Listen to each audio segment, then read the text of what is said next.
안녕하세요. 행정의 금융TV 김현행정사입니다. 네, 오늘은 건설산업기본법을 위반을 해서 영업정지 처분을 받은 종합건설사와 전문건설사의 자본금 미달했다는 영업정지에 관한 부분들을 살펴보려고 합니다. 매년 각 이제 종목에 따라서 시에서 전문건설업이든 종합건설업이든 실질 자본금에 관한 부분에 대해서 실태 조사를 많이 하는 것 같습니다. 왜냐하면 건설업이라는 거는요, 여러 가지 등록을 하실 때 여러 가지 요건이 맞아야 됩니다. 실질적으로 가장 중요한 부분들은 이제 자본금이 되겠죠. 여러 가지 인력이라든가 뭐 기술자 능력 이런 것들 보는데, 특히나 이제 자본금에 관한 부분들이 항상 건설업에서는 문제가 되는 부분입니다. 그래서 건설업에서 이 자본금이라는 부분들은 어떤 실질 자본금과 이제 법정 이제 자본금이 있습니다. 이 두 가지는 모두 기준 자본금 이상을 맞춰야 됩니다. 법에서 요구하는 자본금들이 있습니다. 그 기준 자본금 이상을 맞춰야 되고요. 그래서 이 기준 자본금을 맞추는 이유는 건설업이라는 부분들은 공사를 하잖아요. 공사를 하게 되게 되면 여러 가지 부실 시공이라는 게 발생할 수밖에 없습니다. 국민의 생명과 안전에 관한 부분이기 때문에 이 부분은 엄격한 요건을 갖춘 회사들만 건설업을 할 수 있도록 하는 제도라고 보시면 될 것 같습니다. 그래서 이런 부실 시공을 방지를 하고 건전한 이제 건설 산업을 육성하고자 하는 그 취지라고 이해를 하시면 될 것 같은데요. 그래서 건설업의 실질 자본금은 실질 자산에서 실질 부채를 차감한 금액을 말한다고 보시면 되는데요. 그래서 건설업과 직접적인 관련이 있는 자본금만 출연해서 계산된 자본금을 실질 자본금, 건설업에서 요구하는 자본금이라고 이제 생각하시면 될 것 같습니다.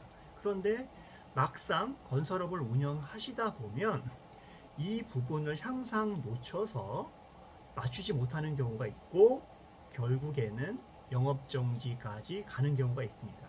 그래서 항상 시청이나 뭐 도청이나 이런 데에서 각종 자료를 이제 보내잖아요.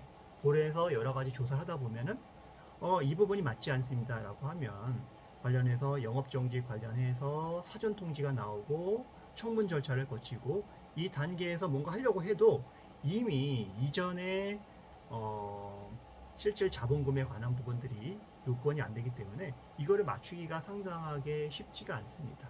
그래서 사전에 미리미리 이런 부분들을 잘 검토를 해서 하셔야 되는데, 대부분의 건설 하시는 분들은 여러 가지 공사를 하느라 이런 부분에 대해서 맞추지 못하는 부분이 있습니다. 그래서 너무나 당연한 얘기이지만 언젠가는 나한테 그런 부분이 발생할 수 있는 부분은 반드시 올 수 있는 부분이기 때문에, 왜냐하면 건설업이라는 거는 자본금이 있어야 되는 분인 거고 실질 자본금 요건이 맞아야 돼서 그거가 맞지 않게 되게 되면은 행정 처분이 나가는 부분은 당연한 부분이기 때문에 항상 대표님들께서 또는 건설업에서 회계를 담당하시는 분들은 그 부분을 반드시 생각을 해주셔야 될 것 같고요.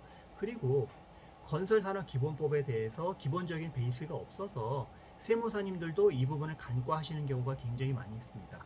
그래서 그 건설업을 하시는 분들께서는 나의 기장 사무를 맡고 있는 세무사님께서 건설산업기본법상 건설회사의 자본금 충족 요건에 관해서 제대로 잘 알고 계신 분인지 아닌지를 좀 검토를 하고, 잘 모른다고 하더라도 이런 부분을 충분하게 알려서 차후에 회계 자료나 이런 거를 준비를 할 때 문제가 없이 협조가 될 수 있도록 사전에 잘 협의를 하시고 자료를 맞추는 것이 가장 중요하다라고 생각하시면 될 것 같습니다.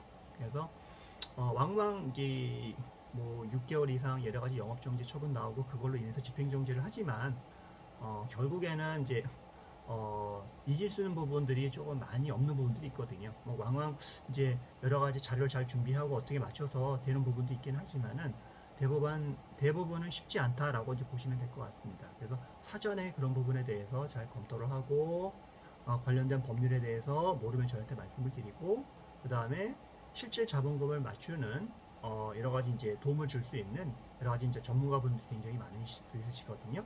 이거 관련해서 전문을 하신 이제 회계사님이나 세무사님도 있으시기 때문에 그런 분들도 도움을 받고 하셔서 이런 부당한 행정처분을 받지 않도록 하시는 것들이 중요하다고 생각합니다. 행정기관의 인허가를 얻어서 하는 여러 가지 업종들은요, 항상 행정기관의 행정처분에 내가 걸릴지 아닐지 항상 고려를 하셔야 됩니다. 근데 대부분 이제 중소기업이라든가 사업을 하시는 분들 중에서 인허가를 통해서 사업을 하시는 분들이 굉장히 많이 있으세요. 그런데 이런 부분들을 이제 간과해서 영업정지 처분, 왜냐하면 이런 영업정지 행정처분은요, 다른 거와 다르게 내가 어떤 행정처분을 받으면 사실상 사업을 할 수가 없습니다. 영업 정지를 한다든가 뭐 등록이 취소된다고 하게 되게 되면은 사업을 할 수가 없습니다. 뭐 해당 제품에 대해서 이제 판매 중지 처분이라든가 이러면은 그럼 판매할 수 없는 것처럼 우리의 사업에 직접적으로 굉장히 큰 타격을 줄 수 있는 부분이 행정처분이라고 보시면 될 것 같습니다. 그래서 너무나 간과하시면 안 되고 항상 신경을 써셔야 되고요. 내가 적용되는 행정법률이 어떤 건지, 거기에서 내가 받을 수 있는 행정처분의 내용들은 어떤 건지, 금지사항은 어떤 건지를 꼼꼼하게 따져보시고요. 문제가 있으시면 저희 행정 전문가인 저희 행정사들한테 물어보시면 관련된 부분에 대해서 조언을 드리도록 하겠습니다. 네, 오늘은 뭐 두서없이 얘기를 했는데 핵심은 건설 사업을 하실 때는 여러 가지 자본금 요건을 충실하게 잘 맞추라는 것이 오늘의 핵심 요지라고 생각하시면 될 것 같습니다. 네, 오늘 여기까지 하고요. 다음에 더 좋은 영상으로 찾아뵙도록 하겠습니다. 감사합니다.